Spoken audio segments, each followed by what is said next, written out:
Olá pessoal, tudo bom com vocês? Meu nome é Rodrigo Costa Zeferino e hoje estaremos discutindo sobre fisiologia humana, sistema respiratório. Como funciona?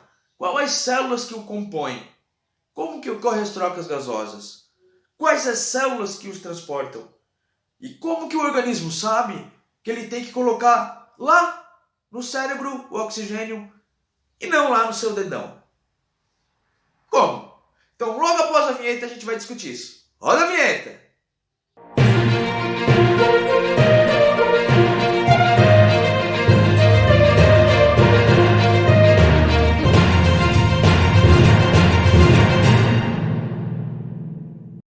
Então, pessoal, o sistema respiratório é formado pelo nariz, pela cavidade nasal, pela faringe, pela laringe, pela traqueia, pelos brônquios, bronquíolos, alvéolos e o pulmão, né? Então, toda essa parte é a parte pulmonar.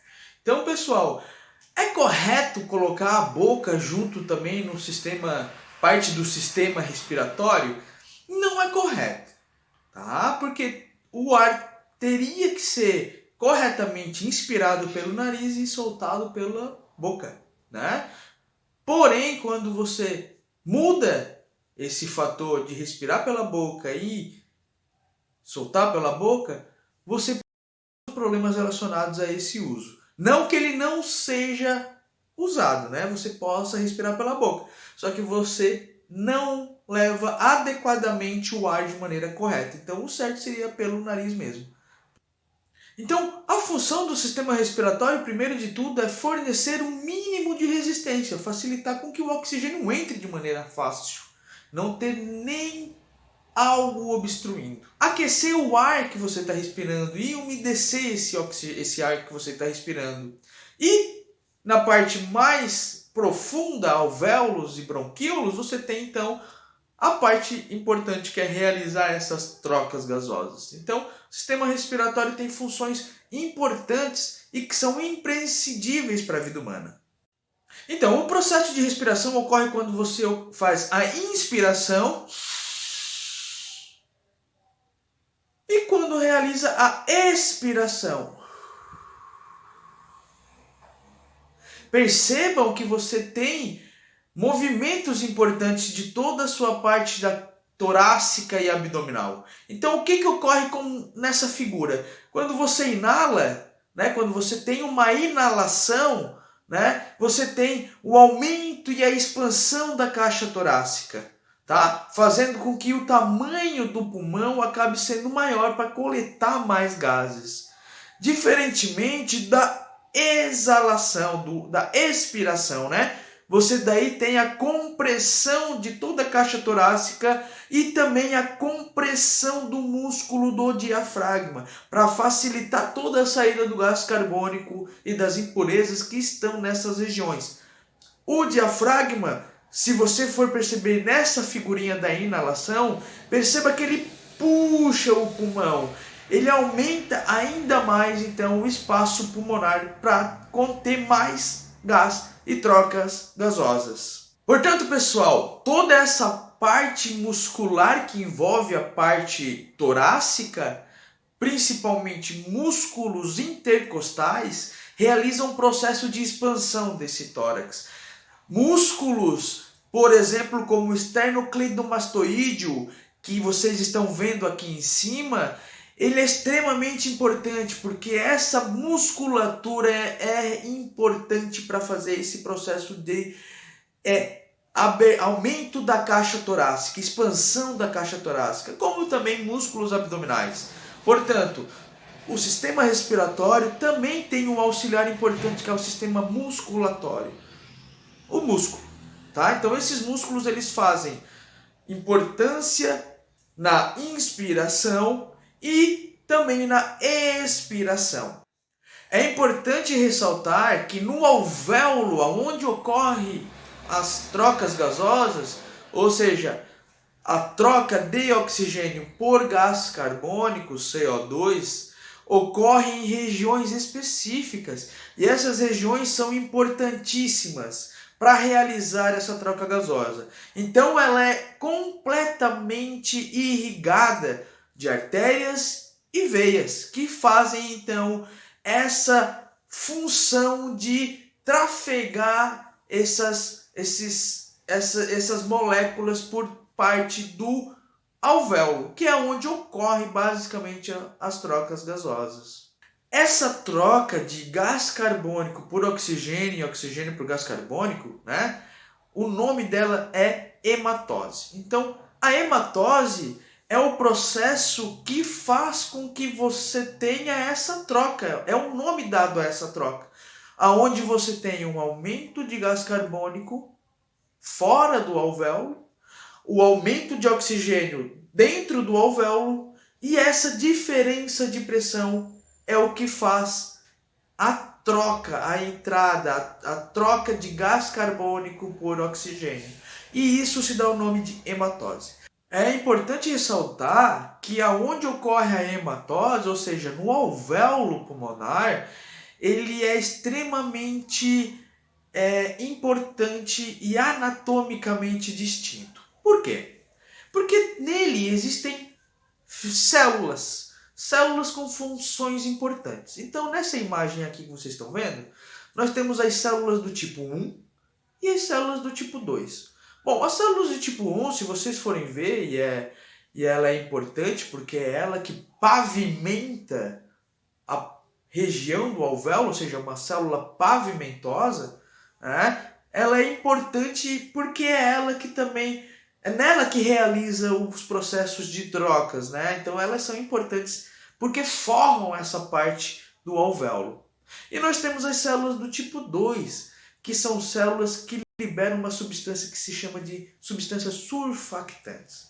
Substâncias essas que diminuem, por exemplo, a resistência da água e aumenta a complacência pulmonar. Ou seja, a água dentro dos alvéolos diminui a hematose. Ela diminui e também dificulta a realização da hematose. Ou seja, quando você for fazer uma atividade num lugar onde a umidade do ar é alta, você vai ter dificuldade na respiração. Por quê? Porque essa água acaba sendo inalada, vai ser acumulada nesse alvéolo, vai ter um aumento da tensão superficial e aí você vai ter que fazer mais força para que você tenha então o estiramento alveolar, né? A possibilidade de realizar a troca gasosa. Porque o alvéolo, falando de uma maneira bem simples, é como se fosse um saquinho, só que é um saquinho irrigado de sangue, de nutrientes, de células vivas, certo? Então, ele é extremamente importante. Mas quando você tem danos alveolares, danos pode ser pelo aumento de líquido dentro do alvéolo, ou pode ser por processos inflamatórios, ou por mutagênese que ocorreu no alvéolo, você tem basicamente uma disfuncionabilidade desse alvéolo. E isso ocorre pelos danos ocorridos nessas células, tanto as células pavimentosas quanto as células que liberam surfactantes, as células do tipo 2. Portanto, é importante nós ressaltarmos que essas células do tipo 2, elas são trabalhadas com o tempo, ou seja, elas são estimuladas. Você precisa respirar, você precisa estirar ela para que ela tenha a liberação do surfactante. Por isso que em crianças recém-nascidas, você pode ter um pouco mais de problemas respiratórios e dificuldades, ou seja, ela vai ter um pouco mais de gasto energético para fazer então o seu processo respiratório, já que essa célula surfactante ainda é imatura. É importante ressaltar que a hematose ela ocorre pela diferença de pressão. Veja nessa figura onde nós temos no início do vaso sanguíneo uma pressão maior de gás carbônico e dentro do alvéolo uma pressão maior de oxigênio. Portanto, essa diferença de pressão é a que faz então esse processo de hematose. Ou seja, essa diferença de pressão é responsável pelas trocas gasosas. Né? É o que facilita essas trocas gasosas de maneira física. Depois que o oxigênio, né, faz a hematose, o que acontece? O que acontece ali? O oxigênio, em boa parte, ele fica diluído no sangue, dissolvido no sangue. Mas grande parte é carregado pelas hemácias, eritrócitos, ou seja, células especializadas que transportam o oxigênio. Vejam nessa imagem que elas são côncavas, né? Elas são côncavas, bicôncavas, então na realidade ela tem uma forma específica. E essa forma específica facilita o seu transporte de oxigênio, certo? Existem doenças hereditárias onde o grande problema é o formato do eritrócito, da hemácia. Né? Apenas uma mutação em um nucleotídeo faz você ter uma deformação dessa hemácia, ou seja, a hemácia não fica mais côncava, mas sim em formato de foice. É o que se chama de anemia falciforme e que é muito responsável em muitas mortes por pessoas que têm esse problema, tá? Provavelmente formação de coágulos, danos cerebrais, pulmonares. O que poderia ser feito, né? Para se, quem sabe, um dia ter um tratamento para essa doença. Edição gênica. Portanto, pessoal, essas hemácias, elas têm hemoglobinas.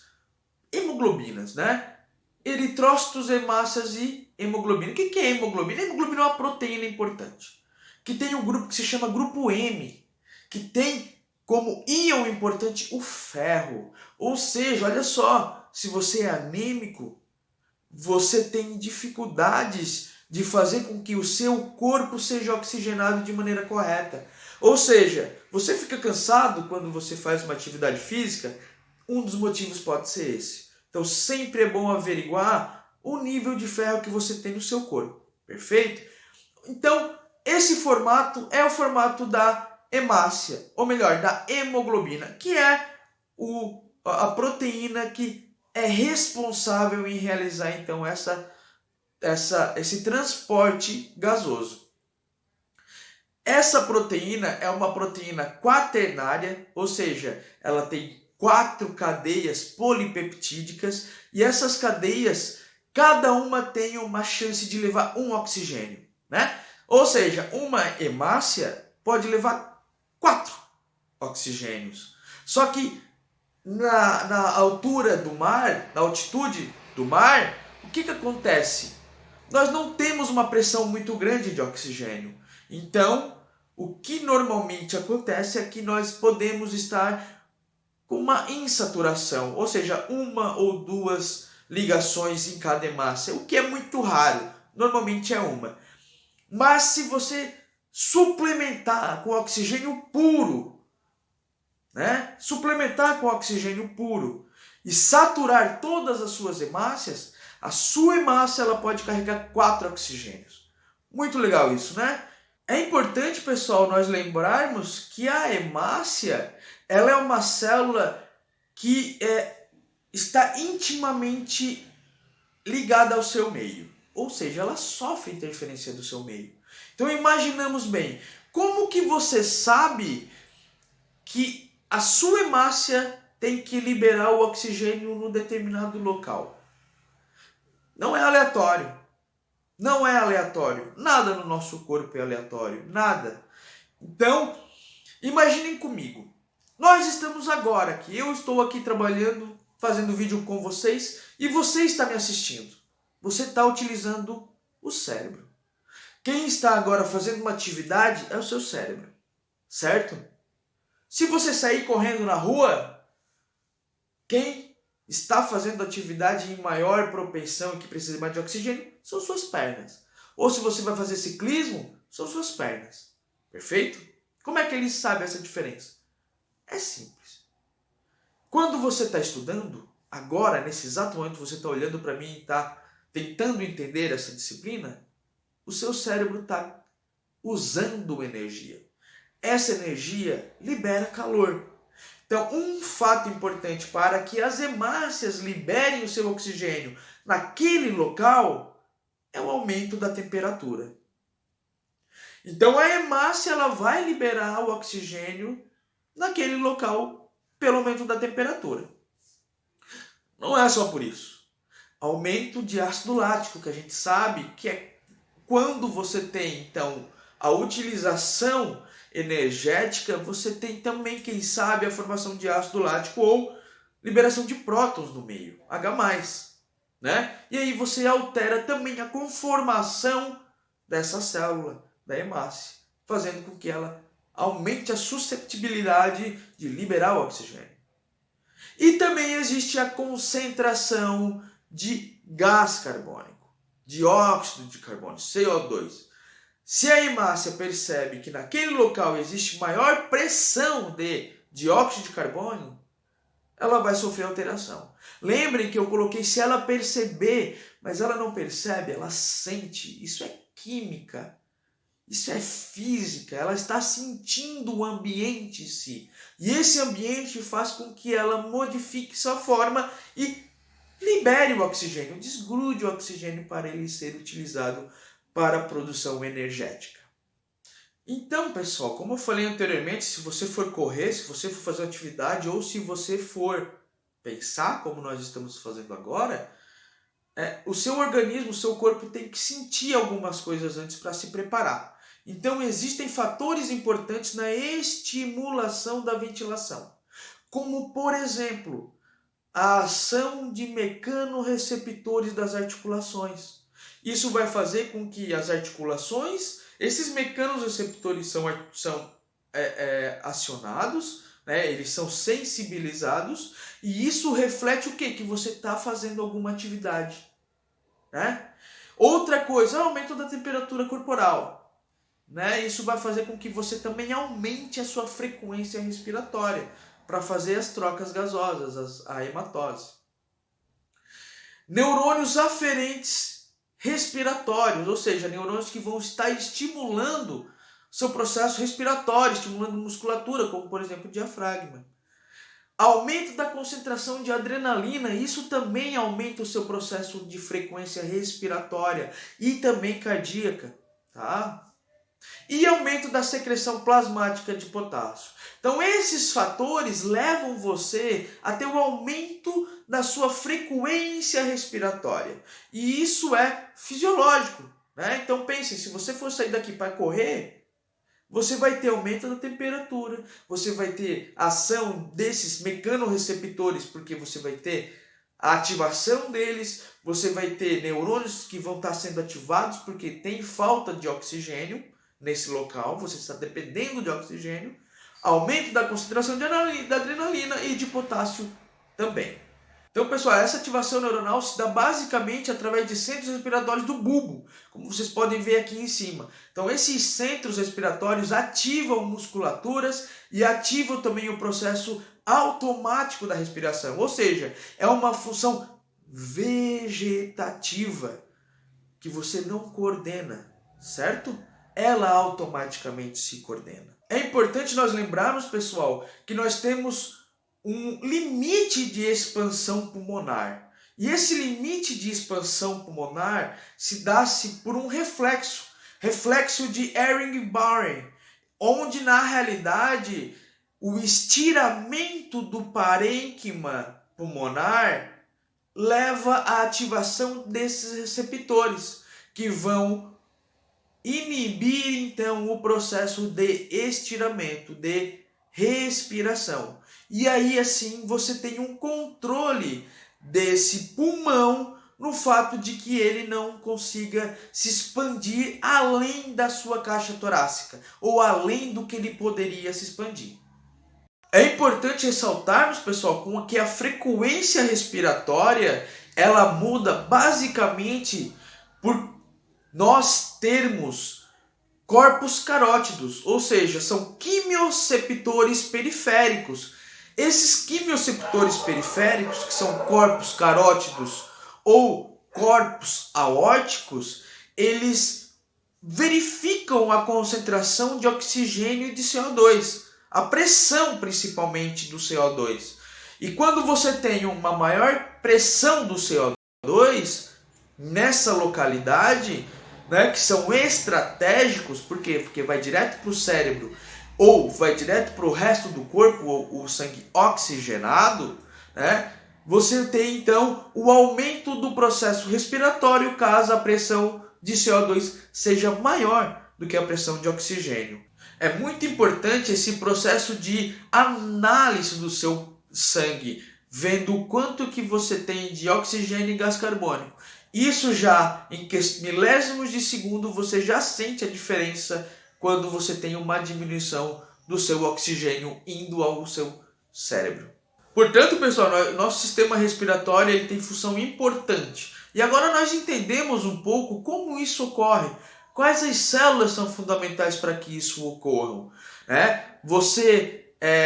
Em alguns momentos, você tem uma adaptação ou não. Vou dar um exemplo, então, para finalizar o nosso pensamento.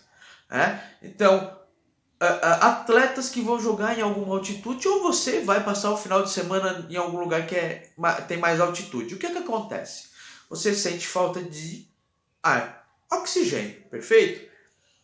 Essas pessoas que vão fazer atividade física também. Por quê? Porque a quantidade de oxigênio que você tem no lado exterior é menor do que aquilo que você tinha anteriormente. Ou seja, você não consegue captar aquilo que está no lado exterior. O que ocorre no fator adaptação? Isso leva alguns dias, em torno de 15, 20 dias para você se adaptar. É o sinal recorrente da falta de oxigênio.